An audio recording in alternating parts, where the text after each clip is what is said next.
This is our second anniversary show, Hacking the CISO series. Everything we were able to do over the past 2 years was made possible by the amazing community that is online right now. Thank you so much. Let's go to the most popular episodes. So this is going from October 1st, 2019 to September 30th, 2020. Well, I'm actually happy to see the live shows ranked so high. Because those are always so much fun. We get so much participation in the moment. I think that makes them more engaging. After March 2020, Steve Zalewski, Brendan O'Connor, and Nina Wyatt, and all three phenomenal guests that we had on the show. Alan, we're going to go to our show here, Most Popular Defense in Depth episodes. Before March 20th, these were the three most popular one with Rob Potter, Mike Wilson, Barry Kaplan. You know, the InfoSec Trends one is the one that's interesting to me. Everyone does their predictions and their trends, and I would have thought that'd be less popular. All right, so let's look at the three most popular ones after March 20th. We had fixed security problems with What You've Got. That was with Brent Williams. And then Internet of Things with Josh Corman and The Role of the BISO with Nicole Dove. What the audience wants. What do you guys think? I really like the incident response exercises. I'm not sure how we would actually make it into a podcast, but I find that one interesting.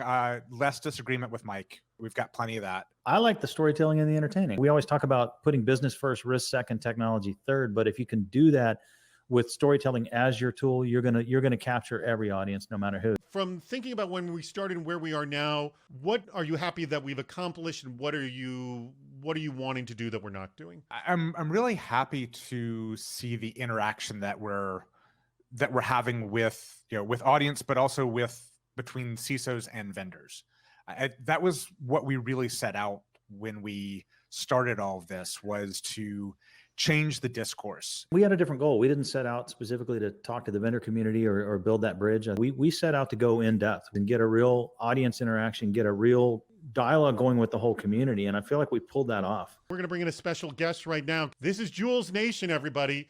You hear her voice on all the bumpers, all the intros. You heard her this very introducing the video chat. A voice talent has to be able to manipulate their voice to give the client what they want. I'm given a piece of text and I interpret it according to what I think it means or how to make sense out of it. The client has different ideas. I need to be able to make that client happy. Bringing in our next guest right here. This is Joe Campanelli, everybody. Joe is a phenomenal video editor. The thing that always strikes me when I get the raw footage from you is just how good of a sense of humor this community has.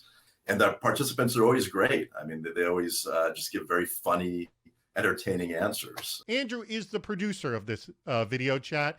So everyone needs to know, Andrew is the audio editor of the podcast, and he also produces this show as well. So the main thing I focus on is the volume.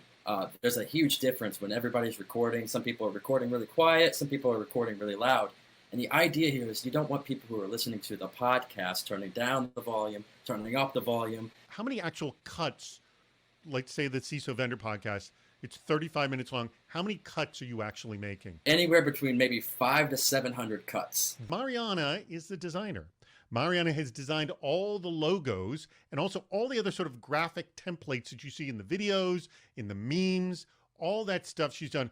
So when David came to me, this is what he had put together. It was hard to understand what it meant. So you can see that the rest of the products are part of the family. So this was expanded one at a time, which usually is not what you want to do. But in this case, it worked out really well.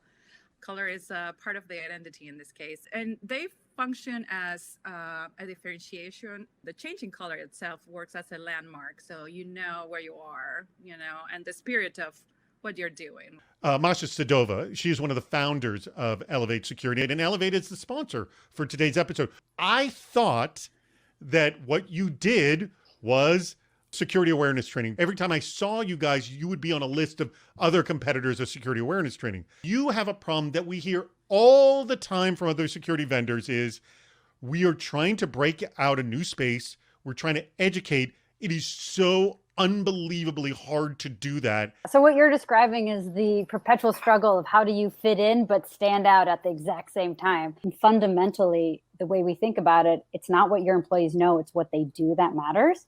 And so we have a platform that maps good and bad employee decision-making based on your security logs. But no one knows. CISOs don't know to type into Google employee risk management that helps map security decision making.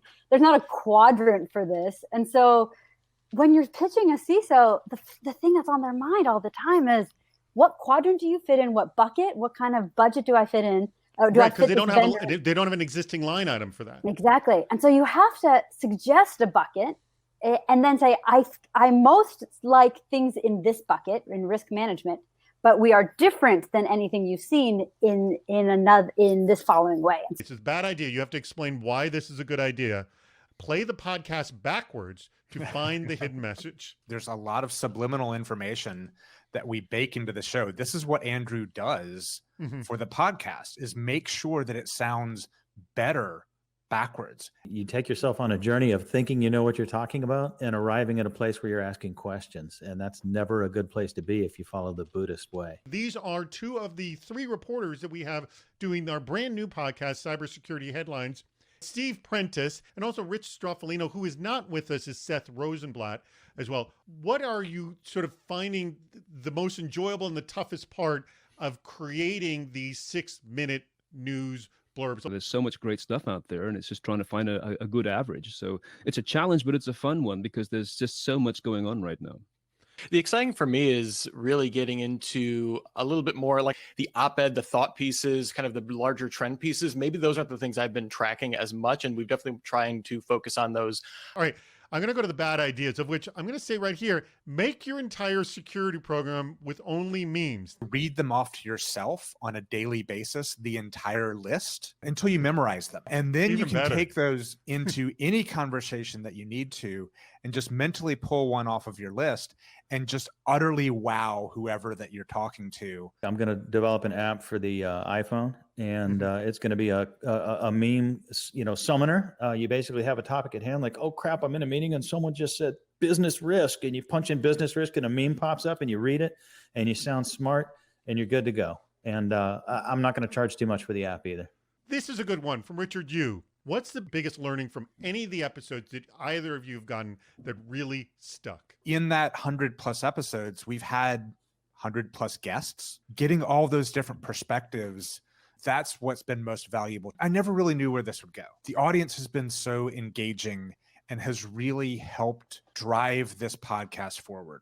Thank you so much to the audience for all of your active participation, for all of your support, for keeping us going for 2 years now. Thank you, audience. This is tremendous to find people listening and to find people caring and engaging and reaching back out. It's just amazing to me, this ecosystem of just wonderful human beings with great ideas who've dialogued with us, cheered us on, and are the whole reason we have this show.